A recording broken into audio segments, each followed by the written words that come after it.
کہ پاکستان مسلم لیگ قاف اور پی ٹی آئی کی راہیں جو ہیں وہ آئندہ جو آنے والا الیکشن ہے اس تک جدا ہوتی دکھائی دے رہی ہیں. نئے اتحاد بننے کے بڑے امکانات ہیں. 5-6 بڑے سرکردہ شخصیات جو ہیں انکلوڈنگ زرداری صاحب وہ میدان عمل میں ہیں، اور لگتا یہ ہے کہ نئے اتحاد جو ہیں وہ شاید جنرل الیکشن سے پہلے اگر یہ دونوں صوبوں میں الیکشن ہوتے ہیں جو سیٹیں خالی ہوئی ہیں تو اس صورتحال میں کیا ہوگا یہ دیکھنا پڑے گا. لیکن اس سے پہلے جو اہم بات ہے وہ یہ ہے کہ قومی اسمبلی کا معاملہ جو پی ٹی آئی نے اندیا دیا تھا کہ ہم اسمبلی میں جا سکتے ہیں، وہ راستہ تو ایک مرتبہ روک دیا گیا ہے. اسپیکر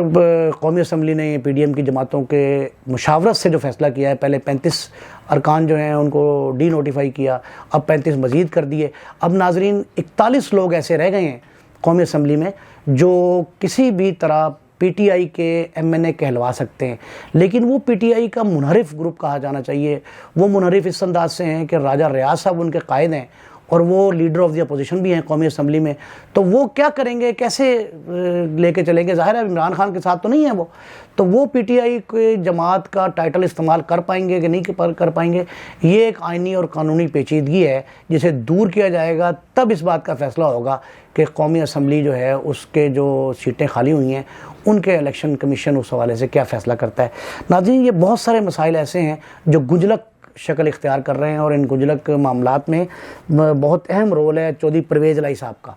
یا ان کے فرزند ارجمند جو ہیں چودھری مونس الہی. وہ اصل میں نہیں کر پا رہے فیصلہ کہ آیا وہ پی ٹی آئی جوائن کرتے ہیں یا پی ٹی آئی سے الگ قاف لیگ کی شناخت برقرار رکھتے ہیں. تو قاف لیگ کی شناخت برقرار رکھنے میں الیکشن کمیشن کے قواعد و ضوابط حائل ہیں، اور یہ پاسبل نہیں ہے کہ چودھری شجاعت صاحب جو سربراہ ہیں پارٹی کے،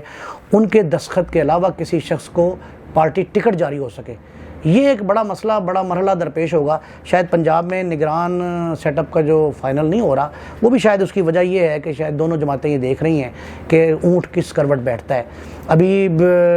یہ جو معاملہ آ گیا کہ جی محترمہ مریم نواز صاحبہ واپس آ رہی ہیں اور وہ آ کے نواز شریف صاحب کی واپسی کا جو ہے وہ اعلان کر سکتی ہیں، تاریخ دی جا سکتی ہے. وہ بھی بڑا اہم ہے، پنجاب کی سیاست میں ایک اہم موڑ ثابت ہوگا. اور ان کی پارٹی جو ہے ری آرگنائز کرنے کی جو اعلانات ہیں اس میں بڑی اہمیت ہے اس کی. نواز شریف صاحب کے بارے میں ویسے تو وطن واپسی کے حوالے سے 2-3 خبریں بڑی اہم ناظرین آئی ہیں، اور جو اس وقت صورتحال ہے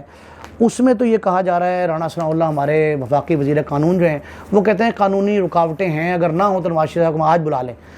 وہ میرا خیال ہے کوئی نہ کوئی کوشش تو ان کو کرنی پڑے گی. اگر نواز شریف صاحب نہیں آتے، یہ کہتے ہیں کہ وہاں بیٹھ کے وہ مسلم لیگ نون کی جو کمپین ہے وہ آرگنائز کر رہے ہیں اور ہدایات دے رہے ہیں، ٹھیک ہے، وہ رہبر ہیں، قائد ہیں نون لیگ کے، وہ کر سکتے ہیں. لیکن جو فزیکل پریزنس ہے، ووٹرز کے سامنے آنے کی جو اہمیت ہے اور جو حیثیت نواز شریف صاحب کی ہوگی جب وہ جلسہ عام میں خطاب کر رہے ہوں گے لاہور میں کھڑے ہو کے، یا وہ ویڈیو سے لنک سے نہیں بن سکتا معاملہ. ویڈیو لنک کے ذریعے آپ 10 اجلاس کرتے ہیں، ہوا کے دوش پہ بات ہوتی ہے، وہ نکل جاتی ہے. تو اس لیے یہ معاملات خاصے گمبھیر ہیں. سیاسی جو ہے وہ گنجل جو پڑے ہیں وہ سلجھانا اتنا آسان نہیں ہے. اس ساری سیاسی صورتحال میں، اس کے پس منظر اور پیش منظر میں ایک نئی جو خوشخبری ملی ہے ہمیں، وہ ہے کہ رشیا کے ساتھ ہمارے معاہدے جو ہیں وہ کافی حد تک شہری ہوا بازی کے اور مصنوعات کے، کسٹمز کے، پروٹوکول کے، توانائی کے، یہ تو طے پا گئے ہیں. لیکن پیٹرولیم کا معاہدہ جو ہے نا وہ پھر مارچ تک کے لیے مؤخر ہو گیا ہے، اور یہ کہا جا رہا ہے کہ رشین آئل جو ہے وہ مارچ میں ہمیں میسر ہوگا. ناظرین یہ جو رشین آئل ہے یہ ابھی بھی فوری ہو سکتا تھا فیصلہ، لیکن شاید آئی ایم ایف کی جو ہم پہ پابندیاں ہیں وہ ایسی ہیں جن کی وجہ سے فوری شاید رشیا اس طرف مائل نہیں ہوا. اگرچہ انہوں نے اصول ایک طے کر لیا ہے، ایک معاہدہ جو ہے اس حد تک بن گیا ہے کہ وہ کہا یہ جا رہا ہے کہ ہم آپ کو تیل دیں گے. ان پرنسپل وہ ایگری ہیں، لیکن یہ نہیں پاسبل کہ جی وہ مارچ سے پہلے دیں. مارچ کے بھی اینڈ میں کہا جا رہا ہے. تو میرا خیال انتظار ان کو یہ ہوگا کہ آئی ایم ایف جو ہے، جو ڈیلیگیشن اگلے ہفتے آنے والا ہے، وہ آ جائے، کوئی فیصلہ کر لے، تب شاید رشیا جو ہے اس پہ اعلان کرے گا. اور یہ ہے اچھا کام. کہتے یہ ہیں کہ جی 35% جو ہے وہ قابل استعمال ہے کروڈ آئل، یعنی ہم سعودی عرب کا، ایران کا، باقی جہاں کا بھی تیل استعمال کر رہے ہیں اس میں ریفائنری ہماری جو ہے اس میں یہ پلس کرے گی 35%، تو ریٹ نیچے آ جائے گا. تو کہا یہ جا رہا ہے کہ 200-250 روپے جو ریٹ ہے پر لیٹر پاکستان میں عام پیٹرول جو کنزمپشن کا ہے اس کا، وہ شاید 150 سے 170-75 کے درمیان آ جائے گا. چلیں یہ بھی بہت بڑی ایک سہولت ہوگی پاکستانی عوام کے لیے اگر یہ ہو جائے. پاکستان کی جو جغرافیائی حیثیت ہے رشیا نے اسے تسلیم کر لیا ہے، امریکہ کو اس سے ابھی تک تو کوئی پریشانی لاحق نہیں ہوئی، کوئی امریکہ نے کہا نہیں، ایسا کوئی نگیٹ نہیں کیا اس کو، نہ کوئی منفی اس کا رد عمل دیا ہے، لیکن اس کو بظاہر جو ہے وہ تکلیف تو پہنچنی چاہیے، وہ کیوں پہنچے گی، کس حد تک وہ برداشت کریں گے، یہ دیکھنا پڑے گا۔ لیکن نئی راہ جو تلاش ہوئی ہے رشیا کی شکل میں، کریڈٹ تو ویسے اس کا عمران خان صاحب کو جاتا ہے۔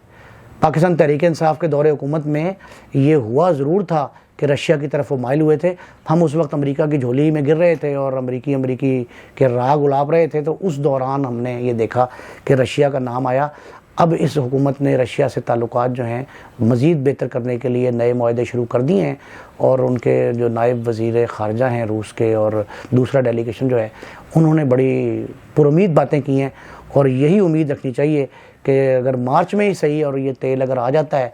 تو ہماری کم از کم پیٹرولیم مصنوعات کی جو مہنگائی ہے اس میں کمی آئے گی۔ ایک نئی بات جو کہی جا رہی ہے کہ اب جو اشیاء صرف ہیں، اشیاء ضروری جو ہیں، ان کے ریٹس بھی نیچے آنے شروع ہو گئے ہیں،